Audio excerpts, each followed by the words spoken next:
Hola a todos los que se encuentren por ahí viendo este video, siguiendo con las recomendaciones sobre libros que traten de temas sobre perspectiva de género o feminismo o temas sobre mujeres, pero que estén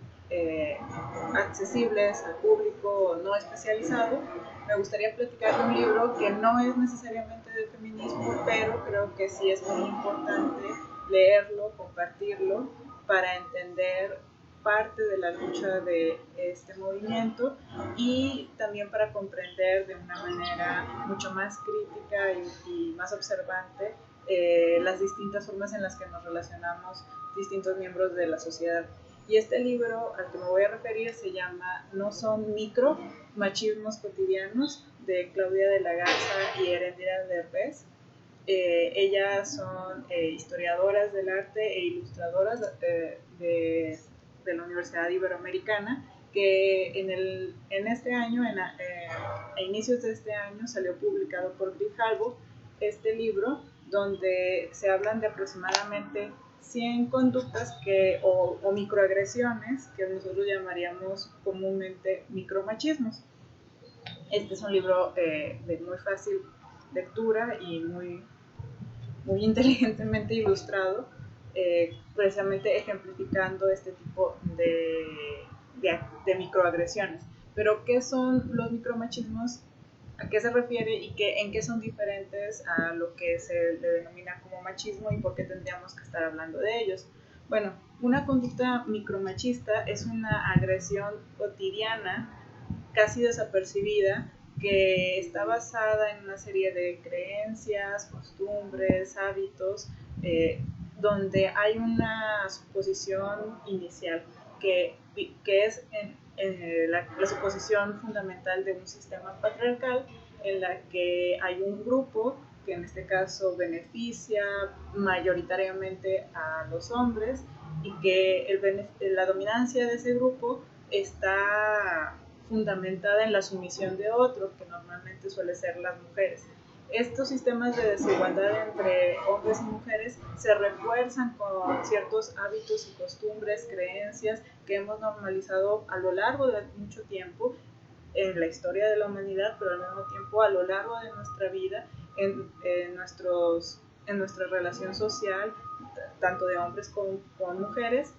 y que no son acciones tan cotidianas, son acciones tan irreflexivas para nosotros que terminan justificando esta discriminación y esta desigualdad, y por eso se llaman micro, porque son acciones pequeñas pero son muy cotidianas y son casi imperceptibles si no es que nos ponemos unas gafas que nos permiten ver críticamente por qué es que en un sistema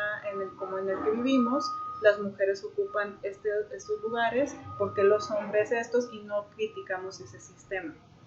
Para ser más concreto con esto, este libro, sin irse mucho a una teoría sobre cuál es el origen de un sistema patriarcal o cuál es la lógica de una conducta machista, lo que nos permite este libro es precisamente examinar cada una de esas microagresiones que muchas veces terminamos justificando y reproduciendo tanto hombres como mujeres en nuestro actuar cotidiano. Y una cosa muy interesante de este libro y que disfruté mucho es que lo hace desde incluso, con ejemplos muy concretos, desde incluso antes de nuestro nacimiento hasta lo que podría ser diferentes etapas de la vida, tanto de hombres como mujeres. Por ejemplo, en el caso de cosas sobre hombres, sobre microagresiones machistas que justificamos o que simplemente no reflexionamos, son, por ejemplo,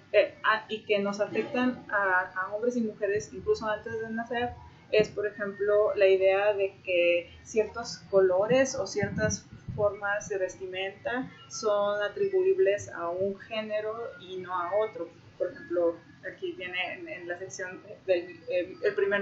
la primera microagresión, ¿no? Que es la distinción entre lo azul para los niños y lo rosa para las niñas, y que si no lo pensamos está en la ropa, en los juguetes,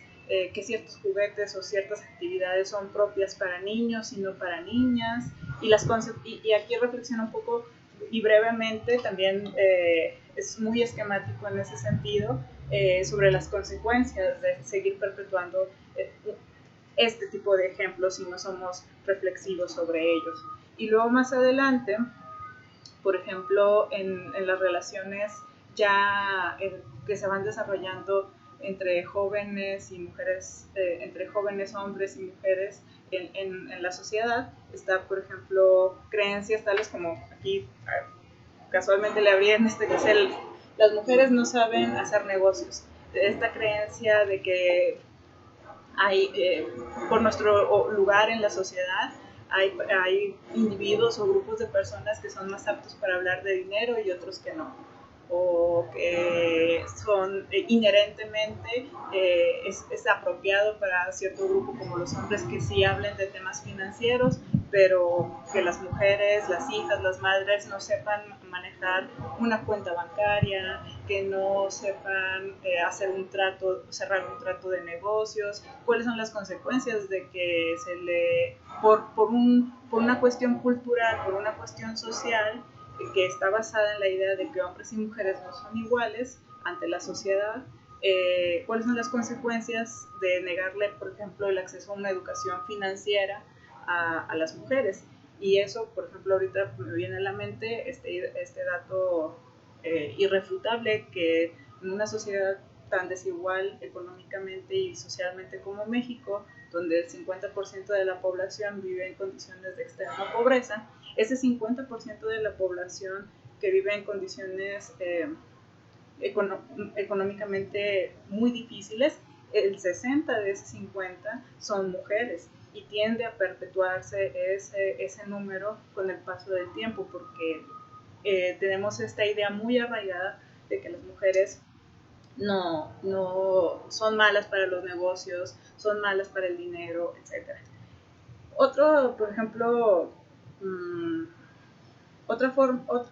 cosa que cuestiona el libro y que lo menciona como una forma de microagresión son, por ejemplo, el culto a la virginidad, también en el aspecto de las relaciones sexoafectivas, cómo es que estas siempre están en una sociedad machista y llena de estas microagresiones, siempre está el prejuicio de la heteronormatividad y la idea de que el valor intrínseco de una persona, particularmente de las mujeres, está en la idea de si es sexualmente activa o no, y cómo eso repercute en el trato de las mujeres en una sociedad. Entonces, este libro como les menciono, son casi 100, son 98 ejemplos de estas microagresiones. El último es exigirle comprensión, en este caso a las víctimas de violencia sexual, por no decir silencio a la víctima, es decir, como formas de revictimización, que va de los casos un poco más culturales hasta los casos más extremos, pero todo este espectro es importante reconocerlo. Y también otra ventaja de este libro, en sus ejemplos, es que al final muchos de los términos que podrían parecernos confusos o que no estamos familiarizados con ellos, tiene atrás un glosario, como por ejemplo qué significa patriarcado, cuál es la diferencia entre orientación sexual, género e identidad sexual, qué es interseccionalidad, algo de lo que se habla también en el libro, qué es feminicidio, etcétera, ¿no? Entonces, este es un libro que yo considero bastante intuitivo, bastante accesible, pero también muy necesario, no solamente para introducírselo tanto a jóvenes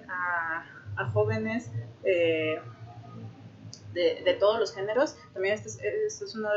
de las microagresiones que normalmente también perpetuamos, decir que solamente los temas de género, de perspectiva de género, feminismo, deben de ser para las niñas o las mujeres jóvenes y no para los niños y hombres jóvenes. Este es un libro que ambos tienen que leer, niños y niñas. Creo que una edad muy apropiada para empezar a leerlo y de muy fácil comprensión es a partir de los 10, 11 años. Es un libro que debe de tenerse ahí a la mano como una referencia, y discutirse también con los padres, ayudarnos este libro, por ejemplo, a nosotros como adultos, como profesores o quienes son padres y madres de familia, leerlo y también hacer como una reflexión muy crítica y muchas veces incómoda de cómo nosotros nos reflejamos en estas microagresiones, cómo claramente muchos de nosotros hemos reproducido estas microagresiones, no sé, muchas veces no intencionalmente, pero que eso no significa que no podemos cambiarlas o que no podemos cuestionarlas y mejorar en el camino. Y finalmente una cosa que quiero decir sobre la importancia de este libro es que tenemos que este libro nos ayuda a pensar que la sociedad, sobre todo una sociedad patriarcal en la que vivimos y que estamos tratando de cambiar, es como un edificio, pensar como un edificio. Es decir, funciona porque como este edificio es el que estoy hablando en el cuarto piso, se mantiene en pie, a pesar de las inclemencias del tiempo y de los fenómenos naturales, sigue en pie. Esperemos que siga en pie, toco madera. Pero para que este edificio como sociedad siga en pie, no basta solamente que esté construida por ladrillos y cimientos que lo mantengan así, sí, y que siga cumpliendo una parte de su función, que es organizar a los individuos y que estén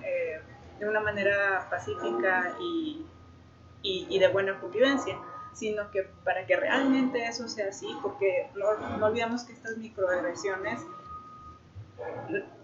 moldean nuestras relaciones cotidianas con todos los miembros de la sociedad, tanto de mujeres que cometen microagresiones machistas contra otras mujeres, contra niños e infantes, u hombres contra otros hombres, o otras mujeres e infancias. Creo que lo que es importante cuestionar en ese edificio en la estructura que constituye este edificio de la sociedad patriarcal en la que vivimos, es el contenido de esos materiales que mantienen a la estructura en pie. Y ese contenido, desafortunadamente, el cemento de estos cimientos es esa desigualdad, es la creencia de que no somos iguales, no tenemos las mismas capacidades, un grupo solo en virtud de su identidad de género, de su orientación sexual o de su expresión de género, y sobre todo también en estas cuestiones, por eso se habla aquí de interseccionalidad, de su etnicidad, de su historia racial o de su clase social. Entonces creo que para estos tiempos es muy importante obtener a la mano este libro, consultarlo. Como bien dije al principio, este no es un libro de feminismo, pero sí es un libro que nos permite ver los problemas que son reales en nuestra sociedad, verlos de manera crítica y tal vez desde ahí, una vez que aprendemos a identificarlos en nuestra convivencia cotidiana, luego llegar a pensar en soluciones que desde una perspectiva puede ser el feminismo o otras soluciones que permitan tener una mejor convivencia entre todos nosotros. Entonces, les recomiendo mucho este libro y cuídense mucho, espero que lo puedan ver, que lo puedan ojear, que lo puedan sobre todo discutir con su familia, con sus amigos, con sus compañeros de trabajo, con sus personas cercanas, pero sobre todo tener una conversación bastante incómoda con uno mismo sobre cómo nosotros perpetuamos a veces estas conductas, pero que es posible cambiarlas. Saludos.